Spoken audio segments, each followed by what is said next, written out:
Hola, mi nombre es Agustina Galmarini, les voy a dar la clase de anatomía y semiología de los párpados.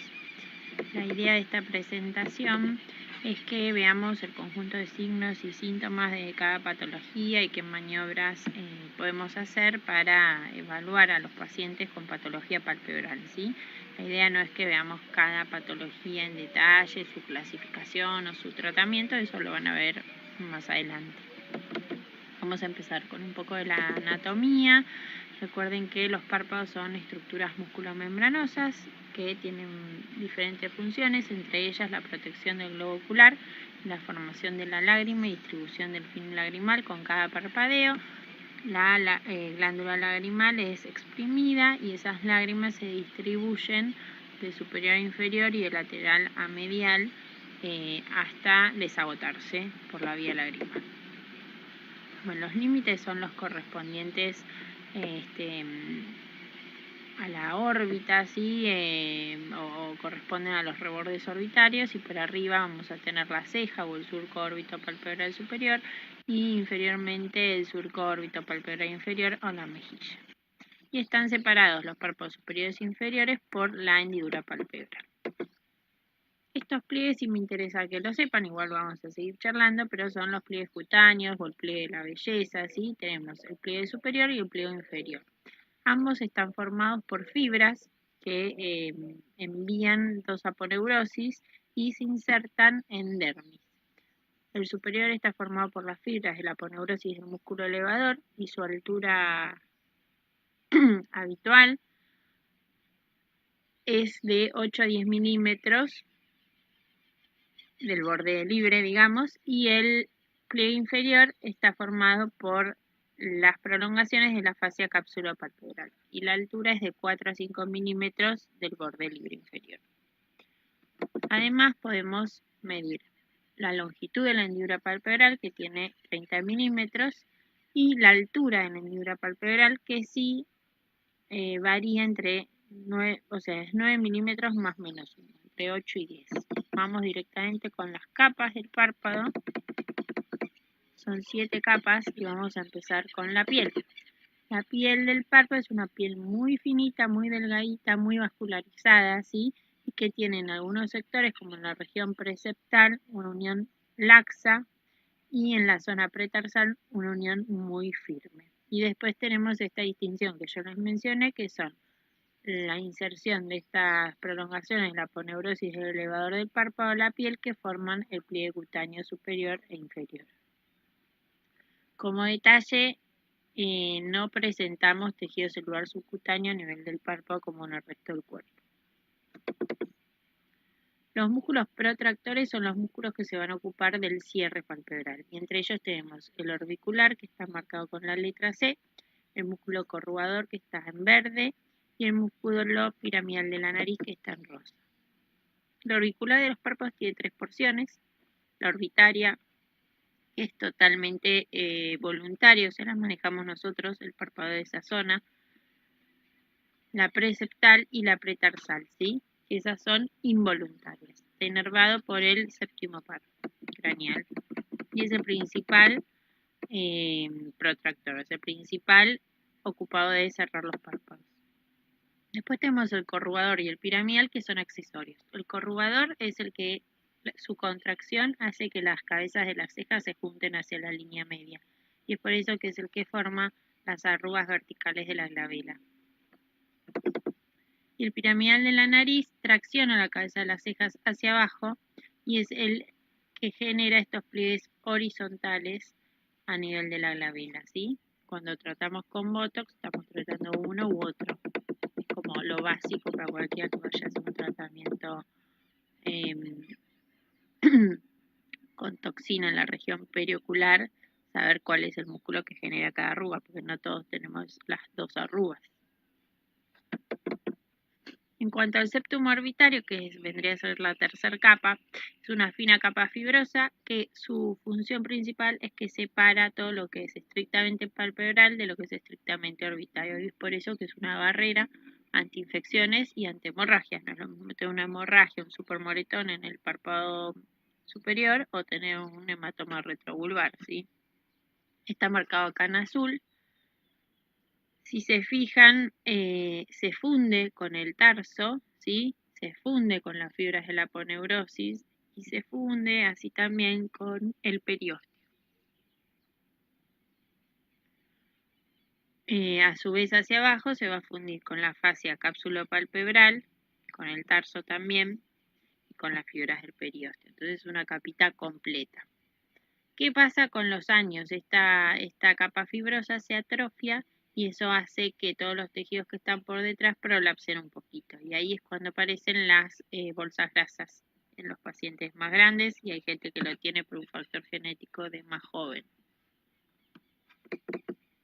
La grasa orbitaria, justamente que recién la mencionamos, nosotros tenemos, esto es muy importante, 3 paquetes adiposos en el párpado inferior y 2 paquetes adiposos en el párpado superior. ¿Sí? Ha pasado que en cirugía palpebral, distintos médicos de distintas especialidades, incluso oftalmólogos, han resecado la glándula lagrimal pensando que es un paquete adiposo.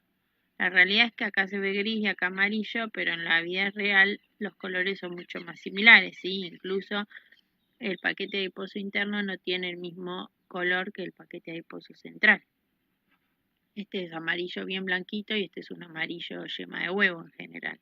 Entonces la glándula lagrimal la verdad que puede pasar perfectamente como grasa, pero bueno, por su localización sabemos que ahí no hay grasa, ¿sí? Entonces nunca resecamos esto porque le vamos a generar al paciente un cuadro de ojo seco severísimo y permanente. En párpado inferior, en cambio, sí tenemos los 3 paquetes, el interno, el central y el lateral. Como reparo anatómico importante, acá entre el interno y el central tenemos el oblicuo inferior, ¿sí? Siempre es de buena práctica localizarlo para evitar su lesión. Si uno toca algunas fibras, el paciente probablemente no vaya a quedar con un estrabismo permanente, sino que lo va a terminar compensando, salvo que tenga ya algo de base, pero bueno, no está bueno. Así que siempre es de buena práctica localizarlo para poder repararlo y no lesionarlo cuando uno reseca estas bolsitas grasas. Muy importante eso, chicos, puede ser pregunta de examen. Músculos retractores, la principal función es la apertura palpebral, ¿sí? Entonces tenemos el elevador del párpado, que vendría a ser este que les estoy marcando acá, el vientre, y acá viene la aponeurosis, que es el que cambia de color, es mucho más fibroso, y se inserta en la cara superior y anterior del tarso. Y después tenemos el músculo de Müller, ¿sí? Que se inserta en la cara superior, en el borde superior del tarso. Y a su vez, como músculo accesorio de la apertura palpebral, vamos a tener al músculo frontal. Entonces, el elevador del párpado superior es el principal retractor, el principal abridor del párpado, digamos, es elevación totalmente voluntaria, ¿sí? Se inserta justamente como dijimos, algunas fibras a nivel de la dermis, que son las que forman el pliegue cutáneo, todo el resto de las fibras se van a insertar en la cara anterior del tarso y ahí se va hacia atrás, ¿sí? El origen que él tiene es a nivel del anillo de Zinc, o sea, es una porción orbitaria y otra porción palpebral. Y también tiene 2 astas, una lateral y una medial o cuernos, que terminan fundiéndose y formando parte de los tendones cantales y del periósteo, ¿sí? Está todo como intercomunicado. Y fíjense el color que tiene, este rosa anacarado, es bien característico del elevador del párpado superior. El músculo de Müller, en cambio, es un músculo liso, ¿sí? Es este de acá, que está inervado por el sistema simpático, o sea que su función es totalmente involuntaria, se inserta en el borde superior del tarso, y esto sí es importante, eleva 1,5 a 2 milímetros el párpado superior nada más. ¿Y por qué es importante? Porque hay algunas tosis que son así chiquititas y de muy poquitos milímetros, y nosotros podemos intervenir a este paciente solamente tocando el Müller por detrás, ¿sí? Entrando por conjuntiva, y es un procedimiento mucho más rápido, más sencillo. Así que siempre hay que evaluar bien a los pacientes. En el párpado inferior tenemos el análogo estos músculos que les acabo de nombrar del párpado superior, y el análogo de la aponeurosis y del elevador del párpado superior es la fascia cápsulo-palpebral, y del músculo de Müller el análogo es el músculo tarsal inferior, ¿sí? Si bien la función es mucho más chiquita que la que tiene el párpado superior, y toda la anatomía del párpado inferior es mucho más rudimentaria y mucho menos detectable, digamos, uno lo ve capita por capita, la función no la ve con tanta facilidad, por lo menos la función de estos retractores del párpado inferior es que cuando nosotros leemos o estamos en la mira inferior hacia abajo, retraen hasta 4 milímetros del párpado inferior para que no nos moleste cuando miramos para abajo, ¿sí? Y bueno, cuando esté afectada la fascia cápsulo-palpebral, cuando haya laxitud, vamos a estar ante un entropión o un extropión.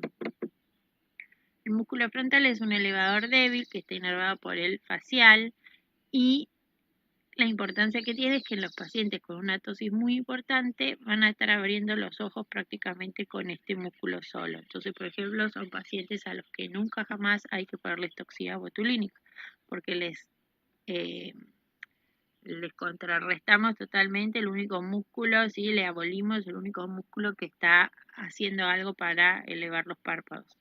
A veces en dosis pequeñas también puede pasar que nosotros inhibimos el frontal con toxina botulínica y los párpados caen y el paciente dice, pero yo ahora no veo nada o tengo los ojos muy chiquitos. Así que como oftalmólogos que hagan estética o que coloquen toxina botulínica siempre corren con la ventaja de poder evaluar estas situaciones y prevenirlas. Y bueno, en cuanto al tarso, el tarso es la base estructural del párpado, está formado de tejido fibroso y elástico condensado que se une, como ya les comenté, a estas fascias y a los tendones laterales mediales y al periósteo. Mide unos 2,5 centímetros de largo. Lo importante es que son zona de anclaje de retractores y que además contienen las glándulas secretoras de meibomio, que son las que producen parte del film lagrimal. Y en cuanto a la conjuntiva, es una membrana mucosa que reviste todo el segmento anterior del globo ocular. Está formada por una porción vulvar, que es la que cubre la parte anterior del globo, excepto la córnea, y las porciones palpebrales que cubren las caras posteriores de los párpados superior e inferior, ¿sí? Y bueno, se continúan a través de los fórnices y eso forma los fondos de saco conjuntivales, y ahí también tenemos muchas glándulas, como las de Krause, que intervienen en la lubricación. En cuanto al aporte arterial de los párpados, en general proviene de dos ramas principales, que es la arteria carótida interna, que da sus ramas oftálmica, y está a su vez la supraorbitaria y la lagrimal, y la otra, el otro aporte importante es a partir de la arteria carótida externa, que va a dar las arterias faciales, y de ahí va a salir la angular y la temporal, ¿sí? En cuanto a la inervación motora, sabemos que está a cargo del tercer par, del facial y el sexto, ¿sí? Y del cuarto también. Y el músculo de Müller, que solamente depende del sistema simpático. El drenaje linfático de la zona periocular de los párpados es súper arcaico, es muy pobre, no es igual en todos los pacientes, y es como que ante un edema importante se agota, nunca llega a drenar bien. Pero bueno, hay unos plexos a nivel pretarsal y retrotarsal y conjuntival que se comunican entre sí, y de ahí salen otros vasos linfáticos internos y externos. Los internos van a ir a drenar a nivel del grupo ganglionar submandibular, ¿sí? Y los externos se van a dirigir hacia la zona del canto externo y van a desembocar en los ganglios parotídeos o preauriculares, ¿sí? Estas son como las dos regiones principales. También pueden ir retroauricular, pero en menor medida. Bueno, en cuanto, esto es una división que nosotros usamos mucho, por ejemplo, en cirugía de oculoplastia, es la división anteroposterior del párpado a partir de la línea gris, y la línea gris está formada en el espesor del párpado por un músculo que se llama riolano, que es una parte del orbicular, y viene en el borde lo que se ven son las glándulas de meibomio. Eso nos divide el párpado en una lamela anterior, que es cutáneo muscular, y una lamela posterior, que está formada por el tarso y la conjuntiva. Solamente para que lo tengan en cuenta, no sé si lo vuelvo a mencionar en la clase, pero bueno, son definiciones. Alteraciones palpebrales. Entonces, ahora sí vamos un poquito con la parte de semiología, ¿sí? La blefarochalasis no es lo mismo que la dermatochalasis, aunque se parece bastante, porque lo que sucede es que tenemos un exceso de piel en los párpados. La blefarochalasis en general se da en mujeres jóvenes, es de forma bilateral y tiene brotes, no es permanente. Entonces la paciente va a tener épocas en las que está muy hinchada y en las que los párpados y la piel se le matizan, se le adelgazan, se van poniendo más amarillitos, tiene telangiectasias, y después esos párpados quedan como desinflados y la piel esa sobrante queda ahí colgando, ¿sí? O queda ese exceso evidente de piel. Después va a tener etapas en las que no tiene todo ese edema. Por lo general comienza en la adolescencia y a partir de que la mujer va avanzando en edad, va disminuyendo, tiene que ver con el estrés físico y emocional. Puede ser una variante del angioedema, aunque todavía no se sabe bien cuál es la causa. Y bueno, y también pueden tener atrofia del septum con prolapso de la grasa orbitaria y de la glándula lagrimal.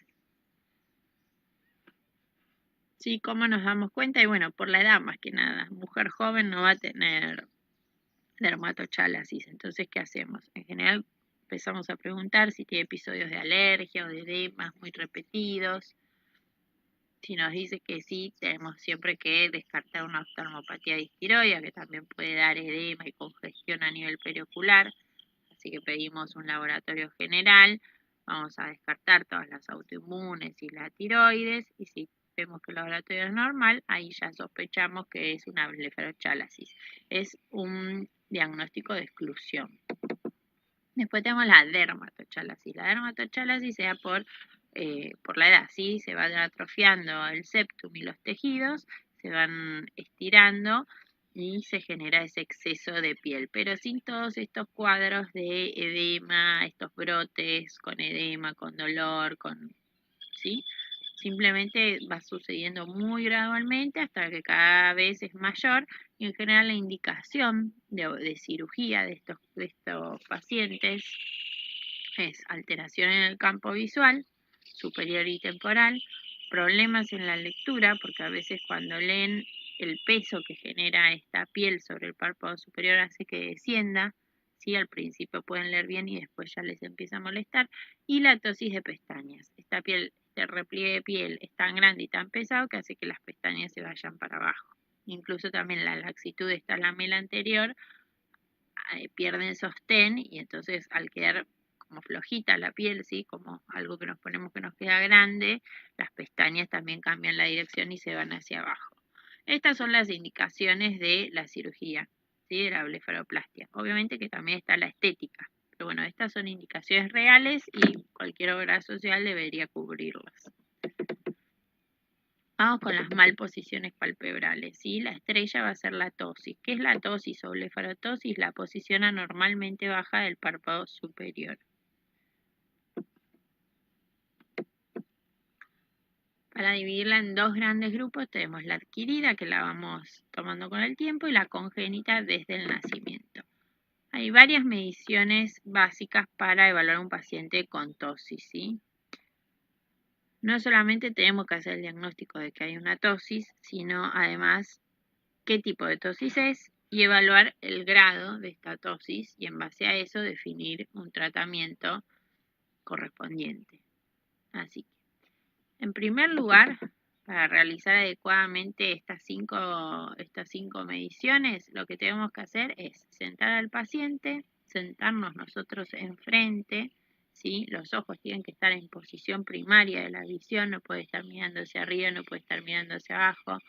El mentón también tiene que estar digamos, paralelo a la cabeza, ¿sí? No puede estar haciendo chin-up o no puede estar con el mentón hacia abajo, sin elevar y sin bajar el mentón. Con la frente relajada, eso muchas veces es difícil que el paciente lo logre por sí solo, así que nosotros vamos a bloquear la frente poniendo nuestro dedo pulgar y nuestro dedo índice en la frente y sosteniendo el músculo frontal para que el paciente no lo pueda elevar. Y lo otro que necesitamos es un foquito de luz enfrente para poder ver bien el reflejo pupilar, no porque vayamos a evaluar las pupilas, sí, vamos a evaluar las pupilas, perdón, pero más que nada también porque es una forma de medir, ¿sí? Entonces la primera medición que vamos a ver es la altura de la hendidura palpebral. Eso es sencillo, vamos a medir de borde libre superior a borde libre inferior cuánto mide la hendidura palpebral, ¿sí? Cuando tenemos una tosis, el párpado superior va a estar descendido y esta altura de la hendidura palpebral va a estar disminuida también. Lo normal, como les dije hoy, es 9 milímetros más menos 1. ¿Sí? Menos de 8 milímetros estamos ante una tosis. La distancia margen reflejo 1 o DMR1 tiene un valor normal de 4 milímetros más menos 1, o sea, de 3 a 5. ¿Cómo se mide? Con esta luz que yo les dije, una luz quieta, o podemos poner una linterna, vamos a ver el reflejo pupilar. Del reflejo pupilar hacia el borde del párpado superior, esa es la distancia que tenemos que medir con una regla, ¿sí? Y esta es la medición más eficaz para diagnosticar una tosis. Es aún más eficaz que la altura de la hendidura palpebral. Y esto también me parece que puede ser algo importante para que recuerden el día del examen, ¿sí? Que esta es la medición más eficaz. La tercera medición que vamos a poder realizar es la del pliegue cutáneo, ¿sí? Porque muchas veces la tosis se debe a que las fibras de la aponeurosis del elevador del párpado se han soltado del tarso y también de la dermis. Entonces este pliegue cutáneo se puede atenuar o se puede ir elongando y separando más del borde libre del párpado. Entonces, por eso es una medida que tiene cierta relevancia. ¿Cómo hacemos para medirla? Le pedimos al paciente que mide hacia abajo y medimos desde el borde libre hasta el pliegue cutáneo, ¿sí? Además, este pliegue nos va a orientar sobre la función del músculo elevador del párpado superior, qué tan fuerte es la inserción y el tipo de tosis, si es una tosis por el elevador o si es una tosis, tenemos que sospechar otra cosa. Fíjense que el pliegue cutáneo tiene cierta variación entre el hombre y la mujer, ¿sí? La mujer está un poquito más elevado, entre 8 a 10, y en el hombre de 6 a 8.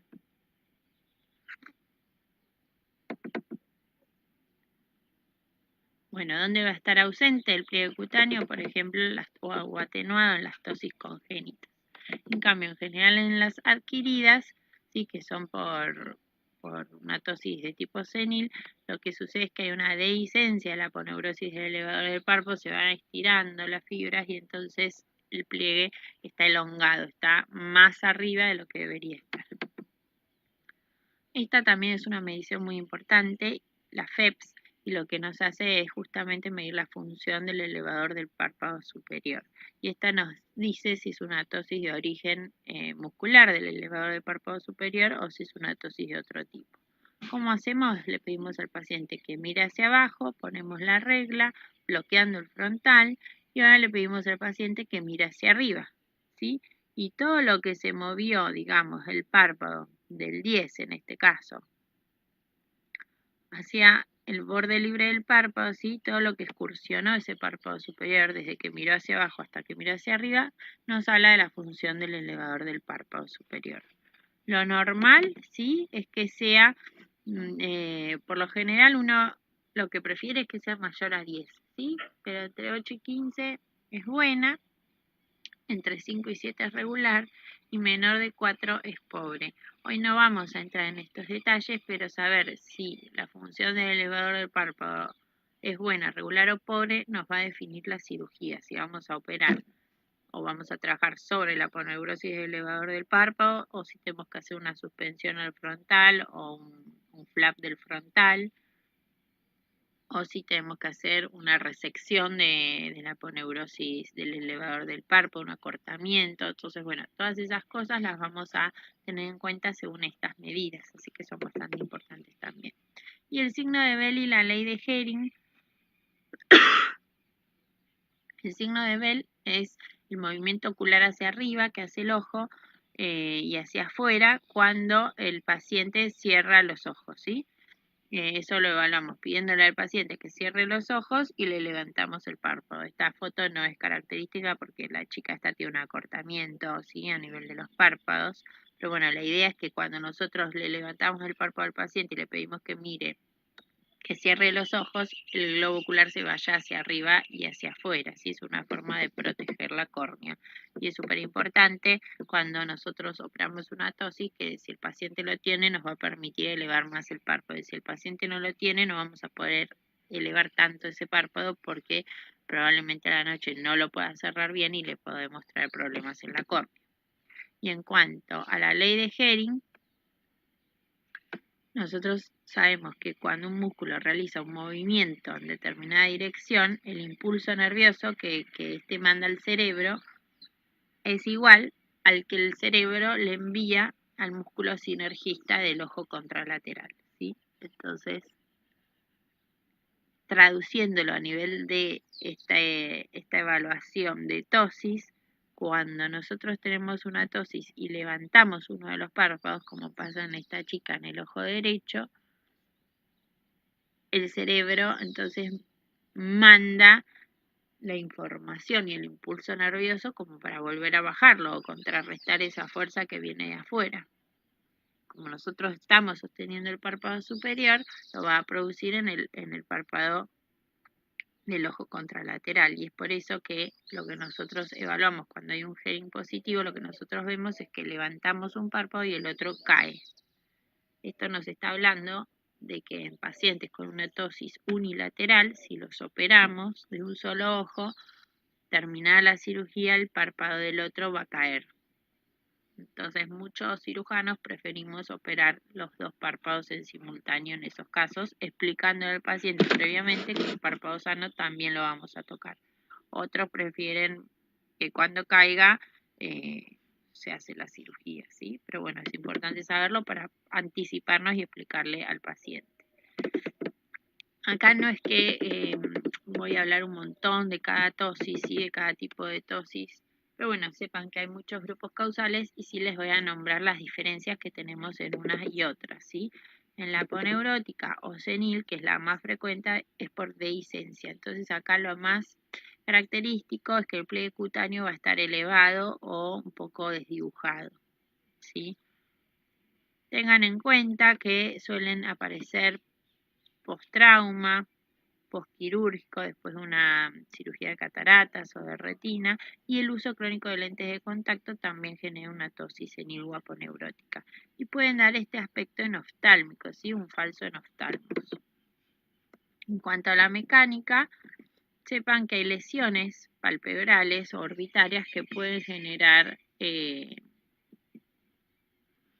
tosis mecánica, así que la solución va a ser la solución de esto que la genera. Este es el mismo paciente, ¿sí? Antes y después del tratamiento. Fíjense este cambio en el pliegue cutáneo, esta forma descitálica que tiene acá, y esta inflamación o este llenado a nivel de la órbita supero externa. Bueno, acá se palpaba una masa más bien dura, poco elástica. Se veía en la imagen, se le hizo una biopsia y el paciente este tenía un linfoma en la glándula lagrimal, ¿sí? Después del tratamiento hematológico, fíjense, no es la mejor foto quizás porque no tiene el mismo brillo, pero fíjense cómo levantó el párpado superior y cómo ya esa forma descitálica y ese llenado en el ángulo supraexterno de la órbita ya no se ve, ¿sí? Pero bueno, el paciente realmente había consultado por una tosis, no por otra cosa. Acá hay una tosis chiquitita nasal, que era por un hemangioma, y esta es la tosis que puede producir cualquier chalación grande o cualquier tumor palpebral con un tamaño importante que genera que el párpado caiga. Esas son las mecánicas. Las miogénicas, ¿sí? Acá lo que tenemos es la miastenia gravis, ¿sí? Como estrella, Y les quiero mencionar algunas cositas porque hay algunas pruebas que podemos hacer en consultorio que son bien características, ¿sí? Bueno, recuerden que es una enfermedad autoinmune, que se da en 2 etapas de la vida con mayor frecuencia, es crónico y se suele caracterizar por un cuadro insidioso de debilidad muscular, sutil, que va variando y aumentando durante o posterior a los periodos de actividad. ¿Sí? Después de los periodos de descanso disminuye. Entonces, cuando el paciente se despierta va a estar bastante bien y a lo largo del día va a estar peor, sobre todo si hace actividades con los ojos. La enfermedad, en verdad la miastenia gravis es una enfermedad sistémica que por lo general afecta a otros grupos musculares, pero bueno, a nivel ocular va a afectar más que nada a los músculos extraoculares y a nivel facial todos los músculos de la expresión, de la masticación, puede afectar los músculos del habla, puede estar muy comprometida la deglución, ser pacientes que se atoran o que tosen mucho. Bueno, y también puede afectar músculos de la respiración, de los movimientos del cuello, de los brazos. Entonces siempre tenemos que preguntar si tienen debilidad en los miembros, cómo tragan, etcétera. Si tienen alguna enfermedad tiroidea también, porque se puede asociar. Lo que sucede es que se generan anticuerpos, ¿sí?, que causan el bloqueo funcional de los receptores de acetilcolina a nivel de la placa neuromuscular. ¿Sí? Entonces eso hace que el músculo llega un momento que se va agotando esta unión y el músculo deja de contraerse. Entonces, los test que nosotros podemos hacer en nuestros pacientes para evidenciarlo son test en general de agotamiento. Son test que vamos a hacer que el paciente use mucho los músculos del ojo para ver si se evidencia alguna alteración. Entonces, en cuanto a la clínica, uno de los estudios que podemos hacer es el test del esfuerzo, después tenemos el test del frío y los laboratorios. Del test del esfuerzo creo que no puse nada acá, pero bueno, básicamente lo que le pedimos al paciente es que mire hacia arriba y permanezca mirando hacia arriba por 2 minutos. Por lo general, esos pacientes empiezan a mover los ojos hacia todos lados, se le empiezan a caer los párpados, ¿sí? Así que es un test fácil de hacer en consultorio. Y el otro es el test del frío, ¿sí?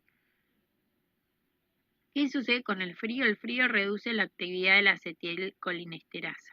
Entonces esto lo que promueve es que la acetilcolina no sea degradada y haga en los receptores de los que se una haga mayor efecto y durante más tiempo. Entonces mejora la tosis. Fíjense que en la primera foto el paciente está con una tosis importante, 2 minutos de frío en los párpados y elevó la tosis, ¿sí? Así que bueno, esto es bien patognomónico de la miastenia gravis. Y después obviamente también tenemos las pruebas farmacológicas. Esta la verdad yo nunca la vi hacer, ni la hice.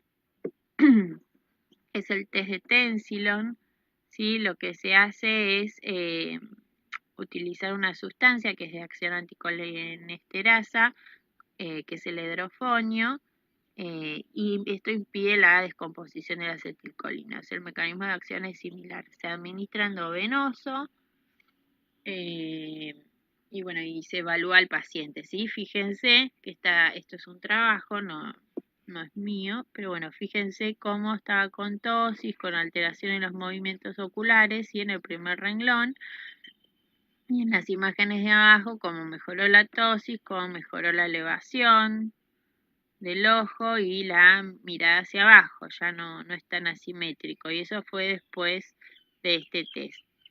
¿Qué pasa con este test? Es medio complicado porque tiene algunas afecciones, o sea, te puede dar algunas complicaciones cardiológicas, entonces yo creo que por eso no se usa, además de que hay que pasar la droga de manera endovenosa, etc. La traumática, bueno, algo ya habíamos hablado, en general va a haber un antecedente o de una fractura, ¿sí? De un golpe, alguna cicatriz que puede estar generando esto. Pero bueno, interesante que sepan el de cirugía ocular, ¿sí? Entre 6 meses a un año posterior a una cirugía de faco o de retina, por el solo hecho de poner blefaroestato, eso genera cierta inflamación a nivel del párpado superior y del músculo elevador del párpado superior y puede generar una tosis postcirugía. Se esperan de 6 meses a 1 año y si no mejoró se opera y si mejoró, listo. Y la neurogénica, esta sí es importante y acá es donde sí vamos a evaluar las pupilas. Siempre que tenemos un paciente con tosis tenemos que mirar las pupilas para ver perdón, si hay una isocoria o si hay una anisocoria principalmente. Cuando tenemos una paresia del tercer par, lo que vamos a observar es que tenemos una pupila que está igual en ambos ojos, ¿sí? Pero que va a estar alterada la motilidad ocular.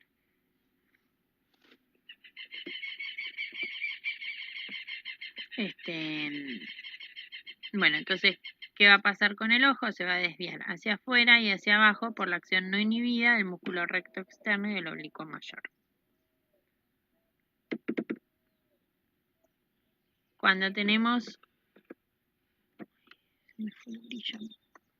una anisocoria, entonces, ahí sí tenemos que evaluar si es una miosis o una midriasis. Si es una miosis, tenemos que sospechar el síndrome de Claude-Bernard Horner, ¿sí? Que se caracteriza por ausencia de inervación vasomotora simpática.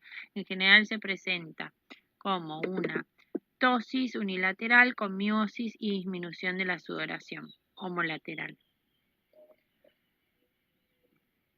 Esto, por lo general, es por lesiones que pueden estar en cualquier parte del sector de la cadena simpática, pero en general la que más a menudo está afectada es a nivel de,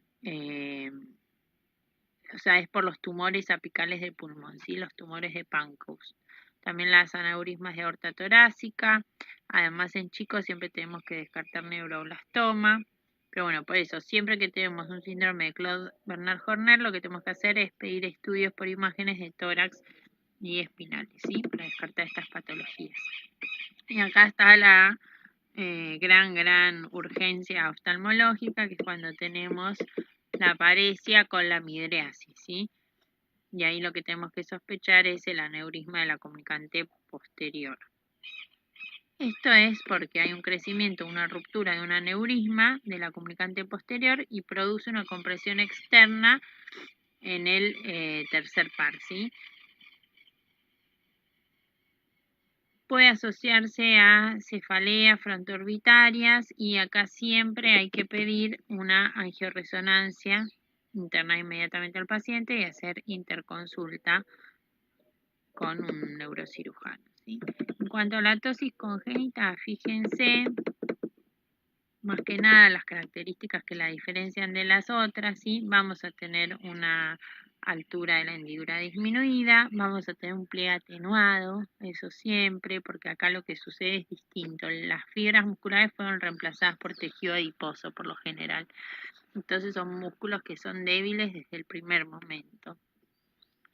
Entonces la hendidura palpebral va a estar disminuida, la función del elevador del párpado va a estar bastante disminuida porque es un músculo con poca fibra y el paciente por lo general va a frontalizar, que es este pliegue a nivel, esta contracción a nivel del frontal para poder contrarrestar la tosis. Bueno, es más bien miogénica por esto que yo les expliqué, por una distrofia del músculo. Acá está esto que yo les dije de que las fibras son reemplazadas por tejido adiposo y tejido fibrovascular. Y bueno, otra cosa interesante que tienen las tosis congénitas es el lead lag, ¿sí? El lead lag es una dificultad tanto para contraer el músculo como para relajarlo. Entonces, en posición primera mirada y tranquilos van a presentar la tosis. Pero cuando nosotros los hacemos mirada hacia arriba y hacia abajo, muchas veces tienen como este enlentecimiento en que el párpado acompañe también la mirada hacia abajo, ¿sí? Un enlentecimiento en relajarse. Puede estar asociado a ambbliopía por deprivación, ¿sí? Porque tape el eje visual o por un astigmatismo grande que genere este párpado caído sobre la córnea, así que eso es importantísimo y es indicación de cirugía. Y un 5% se asocia a debilidad homolateral del recto superior, o sea que va a tener un pequeño estrabismo, y eso es porque tienen el mismo origen embriológico, el elevador del párpado y el recto superior. Bueno, a ver acá algunas cositas que nos quedan mirar, ya estamos para el final de la clase. El telecanto, ¿sí? Es el aumento de la distancia intercantal por aumento de tejido blando, no porque los globos oculares estén separados. Epicanto y epicanto inverso son repliegues cutáneos, ¿sí? En formas semilunares que se localizan en el ángulo interno de los ojos. Epibléfano es un repliegue de músculo y piel inferior que cabalga y puede generar esta alteración a nivel de las pestañas que se verticalicen. En general, con el crecimiento de la cara, todas estas patologías van disminuyendo, no son patologías, sino condiciones, van disminuyendo. En el único caso en el que el epibléfano se opera, que es resecar una lonjita de orbicular y de piel, es cuando las pestañas contactan la córnea y le están generando queratitis, ¿sí? Bueno, y después tenemos el entropion y el ectropion. El ectropion es cuando el párpado está evertido, ¿sí? O rotado hacia afuera. Tenemos distintos tipos, el cicatrizal, el paralítico, el involutivo y el congénito, que es rarísimo. Del paralítico estamos hablando de un paciente con una parálisis facial, ¿sí? Fíjense, este ectropion, este lagoftalmos, que es cuando el paciente cierra, queda expuesta la parte inferior del ojo y bueno, está acompañado de toda la clínica de una parálisis facial. El involutivo es por la edad, los tejidos van perdiendo laxitud y elasticidad y entonces tenemos los párpados como más sueltos, más alejados del globo ocular y eso puede generar una rotación hacia afuera o hacia adentro. Hay dos pruebas importantes para evaluar el ectropion involutivo, que es la prueba de resorte palpebral o snap test, que lo que uno hace es estirar el párpado hacia abajo y esperar cuántos segundos tarda en volver a adherirse al globo ocular. ¿Sí? Si tarda más de 2 segundos, estamos con una laxitud aumentada. Si tarda menos de 2 segundos, la laxitud es normal. Y después tenemos la prueba de tracción palpebral o pinch test o pellizco, en el que justamente pellizcamos el párpado y lo separamos del globo ocular y medimos la distancia entre el globo ocular y el párpado estirado. Si es menor de 6 milímetros estamos bien, si es mayor a 6 milímetros estamos ante una laxitud.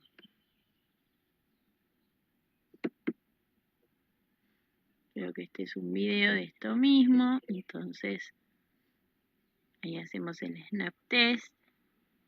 1, 2, 3, 4, 5, tarda bastante, ¿ven? Y ese es el pinch test. También se separa mucho del globo ocular, o sea que este paciente estaba para operarse. Bueno, el síndrome de párpado laxo, rápidamente les voy a decir, se da en pacientes, por lo general hombres de edad media con sobrepeso, y justamente lo que tienen es mucha laxitud a nivel de los párpados. Los síntomas van a ser más que nada a la mañana, porque a la noche estos pacientes suelen dormir contra la almohada, se les vierten los párpados, obviamente que no se dan cuenta, pero se despiertan a la mañana con los ojos muy inyectados, mucha irritación, mucho lagrimeo, secreciones. Son pacientes que consultan muchas veces por la guardia, por conjuntivitis a repetición, ojo rojo a repetición, y siempre son tratados con gotitas para la conjuntivitis. Fíjense cómo se estira el párpado superior cuando lo traccionamos, tanto que se ve la glándula lagrimal. Suelen tener esta tosis de pestaña justamente por esta laxitud a nivel de la lamela anterior. Suelen tener estos test que les mencioné recién también alterados. Y se suele asociar a apnea del sueño y a problemas cardiovasculares. Entonces, por eso también es importante hacer el diagnóstico de estos pacientes. Y en cuanto al entropion, también tenemos distintos tipos. El entropion es justamente lo inverso, es la rotación del párpado hacia adentro. El más común también va a ser el involutivo, ¿sí? Por inestabilidad del equilibrio muscular en el párpado inferior. Y después tenemos el cicatrizal. Acá esta foto está sacada estirando el párpado inferior de forma de que nosotros lo podamos ver, pero es un entropio, ¿sí? Esto está rotado hacia adentro y las pestañas tocan el ojo. Pero bueno, es para que vean que siempre hay que revisar en estos pacientes los fondos de saco. Fíjense el Simblefa en el acortamiento de fondo de saco que tiene este paciente. Esto es por fibrosis cicatrizal de la lamela posterior. La causa más común que nosotros podemos diagnosticar es el pemfigoide, ¿sí? Pero bueno, también los Steven Johnson y ese tipo de patologías pueden producirlo. El espástico es una contracción espasmódica sostenida que hace que el párpado se termine acomodando hacia adentro, rotado hacia adentro, y en general las causas que tenemos que descartar es que haya un ojo seco muy severo o un cuerpo extraño que genere eso, y si no, pensar ya en un blefaroespasmo, un espasmo hemifacial, que pueden ser tratados con toxina botulínica.